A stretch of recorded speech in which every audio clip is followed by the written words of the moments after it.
Adam, thank you very much for making time to share your insights into the future of leadership. But before we go into leadership, can you share your own journey with us? Where did you grow up? Well, Nick, I grew up in the UK, right on the outskirts of London, in a place called Bromley, which is on the commuter belt to London. And what was your dream career as you grew up?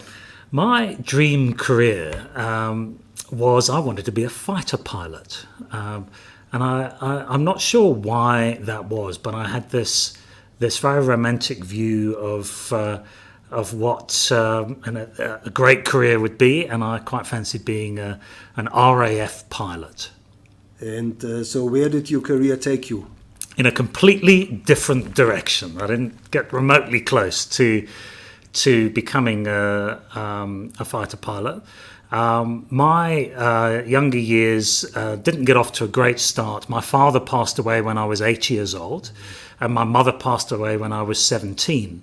And I was one of 4 siblings, and I was the second in the pecking order. And when one loses one's parents very early in life, I think that I could have gone in a completely different direction to how things have turned out. And I was very fortunate in terms of what I managed to do and the opportunities that I had after I lost my mother.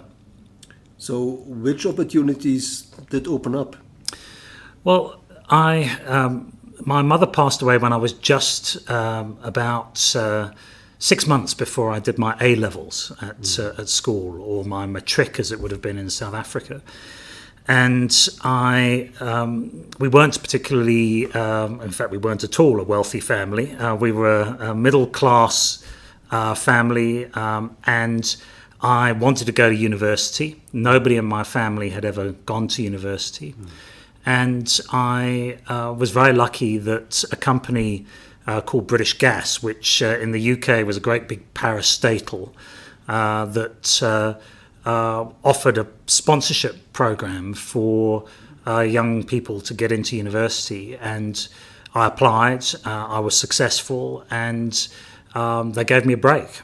In particular, what was so useful was that they gave me a year after I completed my A-levels to spend a year learning in the enterprise environment of British Gas, which employed about 90,000 people, before I went to university. And I have to say that my fortune really was assured at that stage, because I didn't get my A-level grades that I needed. I had all sorts of excuses, but they managed to negotiate with the university to get me in, and that was my first very lucky break, I think, in life. So how did you get from gas into IT? Yes, well, as I was going through what became a 5-year scholarship with British Gas, my first degree was in management and computer science. So I'd set a path at the beginning of wanting to pursue in the late 1980s an IT-centric career. And there were very few options back then to do that. But when I returned to British Gas, and by the way, at British Gas, my 5 years was called a marketing scholarship, which so I had management, IT, and marketing combined. And I had an executive at British Gas as my mentor. And as I graduated and went back to British Gas, and the company had just been privatised, my mentor surprised me enormously by putting me into his office and telling me to leave the company. And I said, well, my goodness, have I done something wrong? And he said, no, you've done everything right. You now need to go and broaden your experience, and I'm telling you now to leave. And I had an opportunity with Anderson Consulting, which today is called Accenture, which was a very IT-centric beginning to my career. And I managed to build on that experience into more of a strategic and business-oriented career. So looking back over your career, Adam, was there a turning point? Nick, there were, in all honesty, and I guess my career spans now 3 decades, so it doesn't feel like that. But there have been many turning points. There have been many opportunities and positives. There have been many disappointments and failures. And if I think back, there's some really pivotal moments. Probably the earliest one, as I went through my career with Andersen Consulting, was when I decided that I would leave Andersen to go and undertake an MBA. And I went off to Lausanne in Switzerland to IMD, and I studied for a year with 82 other people from 45 different countries, and it taught me so much, and I learned so much from my fellow MBAers during the year. And what led from that immediately was the pivot point during the year of coming to South Africa for the first time in 1996. And recognizing that we were 2 years into our young democracy here, I really found something very exciting in South Africa that I wanted to be part of. And so the second turning point was deciding to come to South Africa in 1997 and start my career here. And tell us, Adam, who inspired you throughout your career to keep on keeping on?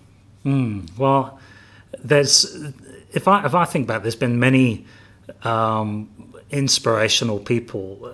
Probably the one that really led me here in the first place was Nelson Mandela. My university, the University of Warwick, was a very active and politically engaged university, and we had a bar called the Nelson Mandela Bar, and I actually met my wife in that bar on the university campus, and she came with me to South Africa. And Nelson Mandela's leadership and the role that he's played in creating the platform for South Africa, and this year, of course, we celebrate his 100th birthday, and recognise his centenary, which I think is very, very important. But he really had a significant inspiration for drawing me to South Africa. And Adam, what is driving you today? Very different things drive me today.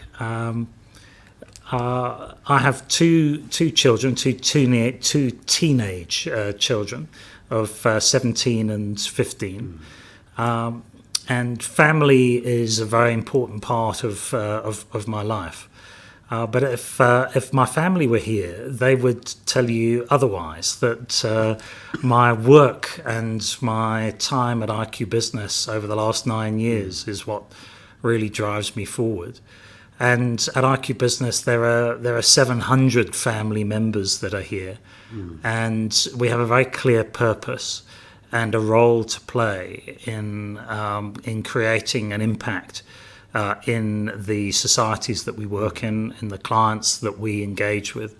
And it's that impact that, in all honesty, really drives me and gives me so much energy on a day-to-day basis. Can you tell us a little bit more about what that impact is? Yes, it's in order to answer that question, I think I have to explain that IQbusiness is 20 years old this year, and I've been here for 9 years. And in the last 9 years, we've really crystallized our purpose as an organization and the role that we play, which is beyond being a for-profit, independent and privately owned company, into ensuring that we understand the role that we play in driving and creating growth in the societies, in the environments in which we operate. And part of that is driven by the discomfort of being in what I think we can still call today a zero growth economy. we're outlooking at this point the potential of 1.5% GDP growth, but we have to get above 2% in order to stop losing jobs in South Africa, and above 3% to absorb the product of our education system in South Africa.